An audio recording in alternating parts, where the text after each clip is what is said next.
Hello, my Via Warriors.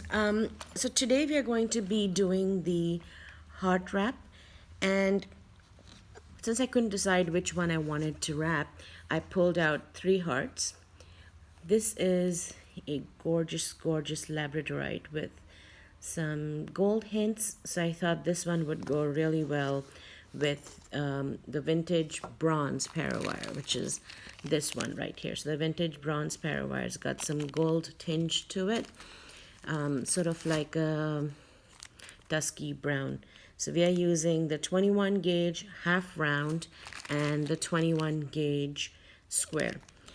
I will also be showing you some alternative bail designs. So for this one, which is believe it's a kind of a plume agate. I'll look it up in a second for you. But this is a gorgeous stone that has this druzzy pocket right here, but also has this really nice pattern and polish both on the back and the front. So I'm going to show you an alternative design where you can make this more reversible and show off both sides. Okay. And I do also have this amethyst. And I've already started this one because the only difference between this and our original design that I'm going to show you on the labradorite is the way the bail's going to curl. So this is you're going to basically end up with three alternative endings, if you want, to this story. All right, so let's get started. As I mentioned, we have 21 gauge square wires and 21 gauge half round wires.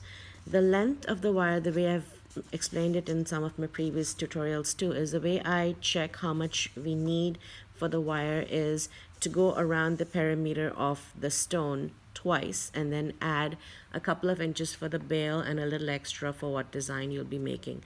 In this case, I went around it 3 times because I do know that the wires are going to come around the front, go around the back, and come back again. So you essentially need at least 3 times the perimeter of your stone so that you have enough wires for this design.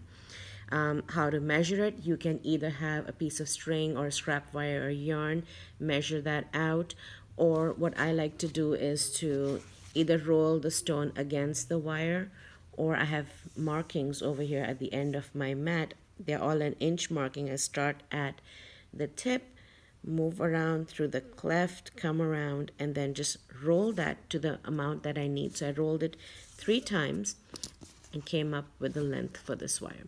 So first things first, we're going to straighten out the wire.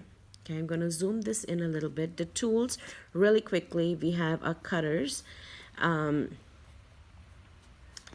have our needle nose or flat nose pliers. I have a really fine tip round nose pliers, pin vise, and a bent nose plier.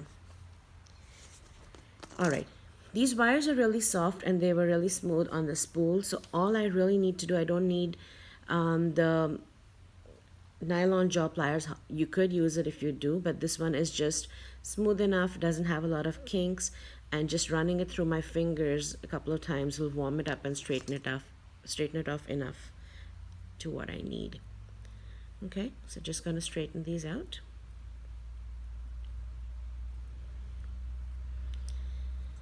And we need 4 lengths of these. My stone is about a 32 millimeter heart, and the wires that I have cut out are, hang on, I'll tell you the exact length of them. About 12 and a half, nearly 13 inches of wire. These are your base wires or your framing wires. Again, they are square. I'm using parawire in the vintage bronze color. The other 2 pendants I'm going to show you will have the antique copper.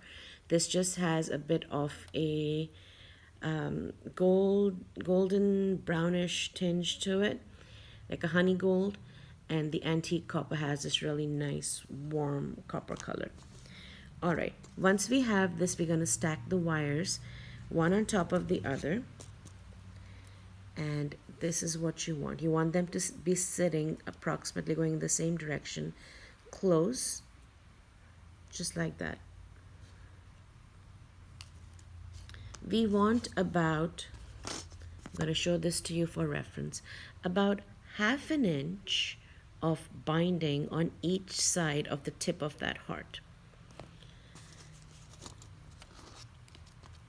So you should need about, I would say, give yourself about 6 inches of the wire.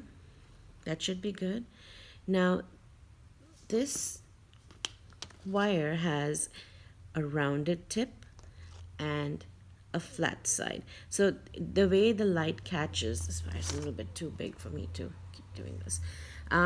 So the flat side will catch the light a little bit differently. You'll see more of an edge to that. The rounded tip you can feel is rounded, and also you will see it'll catch the light at an angle. So it'll look like this side of the wire is finer than the other side. You want the flat side to your binding, to your square wire, so you can be binding it together.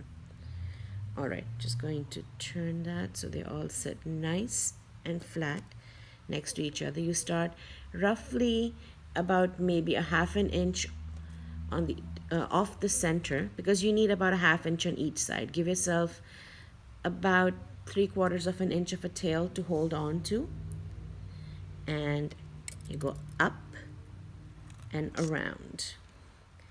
In a lot of the organic wraps, the bindings that you do with the square wires, this is what you're going to be going for. So up and around, just firm enough so they're next to each other, but not so tight that you don't want this happening. You don't want the wires to be going like this. You want them to stay flat next to each other. You can use your nylon jaw, flat jaw, your needle nose pliers, something with a flat edge to kind of squish it down. So you go up and around, again holding it nice and firm, up and around, making sure at each time that your binding is sitting right next to each other. This first one is a little bit crooked. I'm going to straighten that out, and then you can squish them together. Don't go too far with your bindings. Try to stay as close together as possible, so when you do squish them down, you're going to avoid a bubbling. As you go, keep straightening the wire with either your nail or a plier. I had a longer length cut out. I usually like working with longer lengths, but about 6 inches are good for this part of the binding. Keep going up and around, and every 3 or 4 binds or so, push them together. You can also use your pliers to push them together and gently tap it, really gently, so it's nice and flat. Okay, keep going up and around till you have just about an inch of binding. Okay, so we're going to keep doing that, up and around, pull firm, up and around, together, squish it down, up and around, until you have about an inch.